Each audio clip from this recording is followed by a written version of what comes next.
Okay. Um, can we talk a little bit about right way security and in specific some of the bodyguards that you had working for you? I know everybody knows about Frank Alexander and Kevin Hackey and Michael Moore, but I was wondering if you could talk about each of them, maybe if you had any stories about them, and then maybe talk about how they, in Frank's case and in Michael's case, how they passed away. Yeah. You trying to get shadow banned, huh? Frank Frank was dependable. What I mean by that, he was good for because he wasn't active or an active cop or anything like that. So he was always available to come and work. And so, as a security company, that's all you care about. Somebody that's gonna show up and do the job, when they come to work. And so Frank was good for that. He looked the part because of his bodybuilding skills and all of that. Frank got a little Hollywood. Uh, we knew that. Shig used to always tell me my security guard were Hollywood, and that's just how Frank was. But he looked good. People, people liked him. He was pleasurable, and so he had a nice car. He had won a 500 Benz in a bodybuilding contest, and so his car that he was driving around looked good and all of that, and so uh, he was presentable. He presented right way and made the company look good. Now, everybody want to say, well, Frank had his demons. Of course, we all have demons, but his demons eventually caught up with him. That's why he was talking about committing suicide and stuff like that with on that TV show, The 700 Club. That's why he was dead, and they did a little series on him about that. And so he loved that camera and loved being involved and stuff like that. Um, Frank, people get mad because they don't like to hear the truth. But there's all these conspirators want to put out Frank then put a gun in his mouth and blew his brains out. You know? That's what happened. It happened in front of his wife, a lady that's still messed up behind that to this day. Now, there's rumors, even R.J. Bonds will tell you, Uncle Fester, for those who don't know who that is, that he used to play around acting like he was going to commit suicide a lot with his wife. That's how they used to argue. And he'd be like, I don't kill myself, I don't kill myself. And he really believes that it was an accident and the gun went off and or maybe I even heard some inference like she maybe put the bullet in the gun and be like, okay, next time this fool play like he gonna kill himself, he gonna really kill himself. I don't know, I don't believe all of that. But I know you little kids don't know about GSR and all of that. Trust me, if there was no GSR anywhere on his body, the coroner wouldn't have signed off on it being a suicide and not a homicide. Um, and so that's what happened to Frank. But before he passed, he wanted to. We found out that he wanted to actually get in contact with you and apologize for some of the stuff that he had, I guess, fabricated in a couple of DVDs and stuff like that. Is that true? Correct. And RJ, for those of y'all don't want to believe it, RJ admits it on a live stream we did with him, with RJ Bonds, where he all but admitted and said that, yes, Frank had wanted to reach out to me and apologize for all the stuff that he had put out about me and all of that. But he did.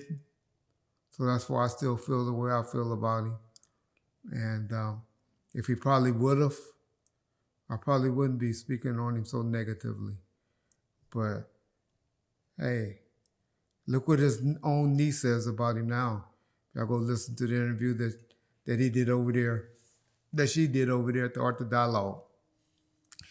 Everything I've been saying about him, she pretty much echoed. And he was nothing but an opportunist.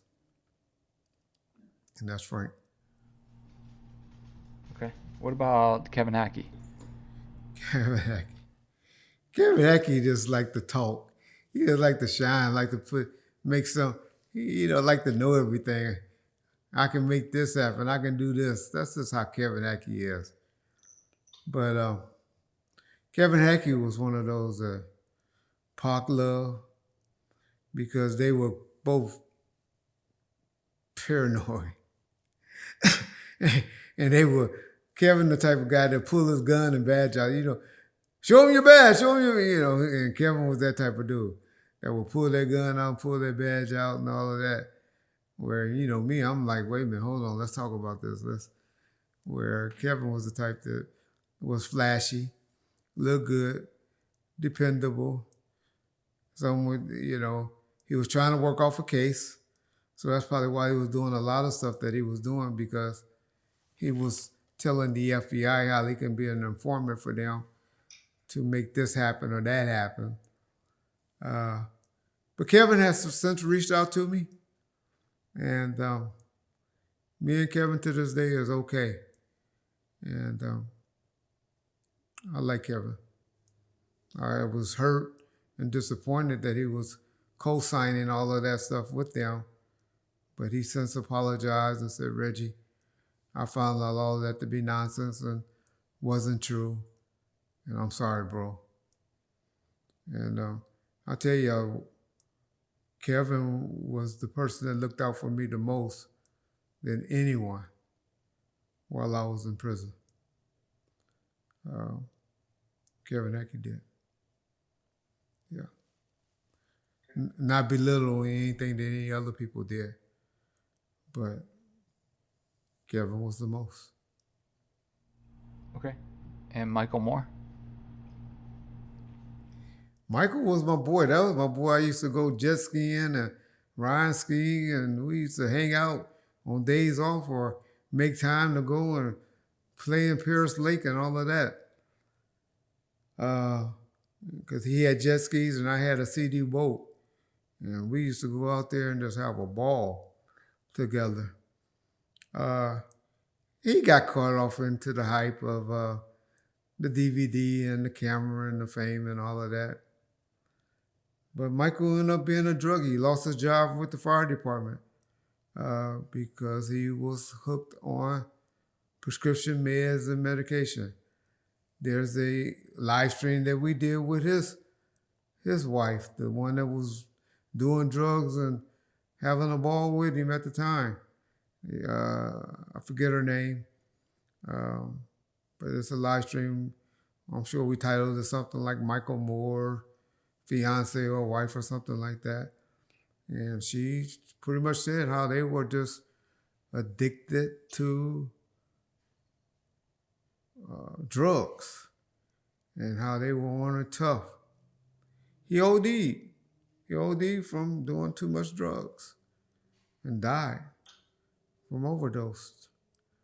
But Mike was one of those big, strong, tough talking dudes. Didn't really like anybody, which was cool. I'm talking about, the artists or anything like that, but he was there. He was strong. He looked the part. And, all of that. I wouldn't have took my gun off. Number one, he was the only one that wasn't authorized to carry a gun because he was a fireman. But, I mean, y'all got to understand. And y'all can believe what y'all want. I really don't care. But the order for people to not carry guns were for people that were working Club 662, not the guys that had personal bodyguard assignments. And that's what it was. That's what it is. And so if y'all think I had something to do with that by telling them not to have guns on them or anything like that, How stupid does that sound? So that means y'all just don't believe anything that Keffe D said as far as being involved.